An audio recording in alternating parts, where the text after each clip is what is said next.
உயிர்த்தெழுந்த இயேசு கிறிஸ்துவின் வல்லமை ஊழியங்கள் வழங்கும் வசனப் பெட்டகம்.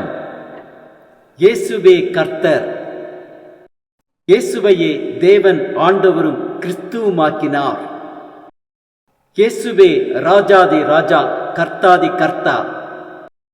கிறிஸ்துவே மரித்தோர் மேலும் ஜீவனுள்ளோர் மேலும் ஆண்டவர். கிறிஸ்துவே போதகரும் ஆண்டவருமாயிருக்கிறார்.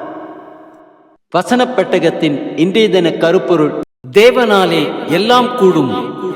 தேவனாலே எல்லாம் கூடும். எல்லாம் கூடும் என்பதை குறித்ததான வேத வசனங்களை பார்க்கலாம்.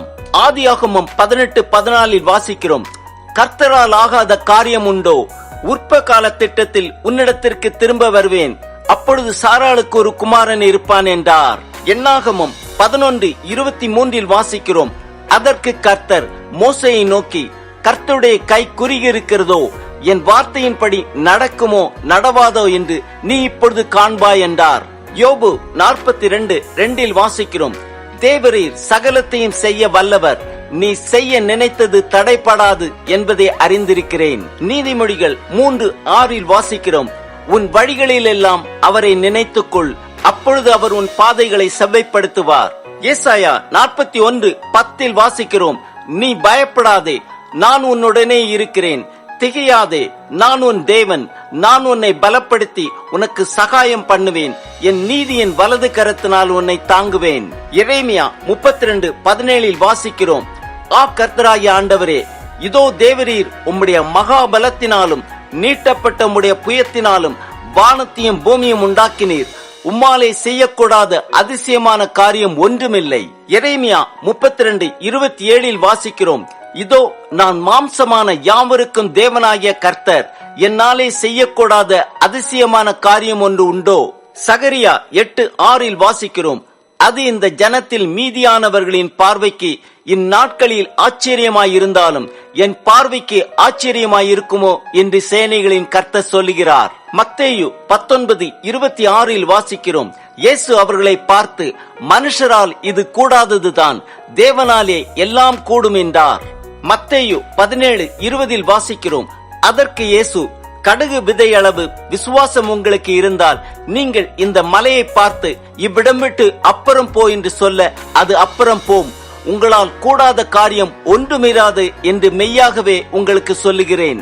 மார்க்கு 10:27 வாசிக்கிறோம்: இயேசு அவர்களை பார்த்து, மனுஷரால் இது கூடாதது தான், தேவனால் இது கூடாததல்ல, தேவனாலே எல்லாம் கூடும் என்றார்.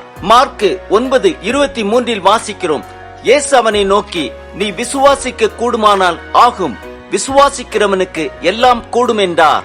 மார்க்கு 11:24 வாசிக்கிறோம்: ஆதலால் நீங்கள் ஜெபம் பண்ணும் போது எவைகளை கேட்டுக்கொள்வீர்களோ அவைகளை பெற்றுக் கொள்வோம் என்று விசுவாசியுங்கள், அப்பொழுது அவைகள் உங்களுக்கு உண்டாகும் என்று சொல்லுகிறேன். லூக்கா 18:27 வாசிக்கிறோம்: அதற்கு அவர், மனுஷரால் கூடாதவைகள் தேவனால் கூடும் என்றார். லூக்கா 1:37 வாசிக்கிறோம்: தேவனாலே கூடாத காரியம் ஒன்றுமில்லை என்றான். யோவான் 3:16 வாசிக்கிறோம்: தேவன் தம்முடைய ஒரே பேரான குமாரனை விசுவாசிக்கிறவன் எவனோ அவன் கெட்டு போகாமல் நித்திய ஜீவனை அடையும்படிக்கு அவரை தந்தரளி இவ்வளவாய் உலகத்தில் அன்பு கூர்ந்தார். ரோமர் 8:31 வாசிக்கிறோம்: இவைகளை குறித்து நாம் என்ன சொல்லுவோம்? தேவன் நம்முடைய பட்சத்தில் இருந்தால் நமக்கு விரோதமாய் இருப்பவன் யார்? பிலிப்பியர் 3:21 வாசிக்கிறோம்: அவர் எல்லாவற்றையும் தமக்கு கீழ்ப்படுத்திக் கொள்ளத்தக்க தம்முடைய வல்லமையான செயலின்படியே நம்முடைய அற்பமான சரீரத்தை தம்முடைய மகிமையான சரீரத்திற்கு ஒப்பாக மறுரூபப்படுத்துவார். பிலிப்பியர் 4:13 வாசிக்கிறோம்: என்னை பலப்படுத்துகிற கிறிஸ்துவினாலே எல்லாவற்றையும் செய்ய எனக்கு பலன் உண்டு. 1 கொரிந்தியர் 10:13 வாசிக்கிறோம்: மனுஷருக்கு நேரிடுகிற சோதனையே அல்லாமல் வேறே சோதனை உங்களுக்கு நேரிடவில்லை. தேவன் உண்மையுள்ளவராய் இருக்கிறார். உங்கள் திராணிக்கு மேலாக நீங்கள் சோதிக்கப்படுகிறதற்கு அவர் இடம் கொடாமல் சோதனையை தாங்கத்தக்கதாக சோதனையோடு கூட அதற்கு தப்பிக்கொள்ளும்படியான போக்கையும் உண்டாக்குவார். ஆம், தேவனாலே எல்லாம் கூடும், சகலத்தையும் செய்ய வல்லவர் அவரே. வானத்தையும் பூமியையும் உண்டாக்கியவர். அவராலே செய்யக்கூடாத அதிசயமான காரியம் ஒன்றுமில்லை. விசுவாசிக்கிறவனுக்கு எல்லாம் கூடும்.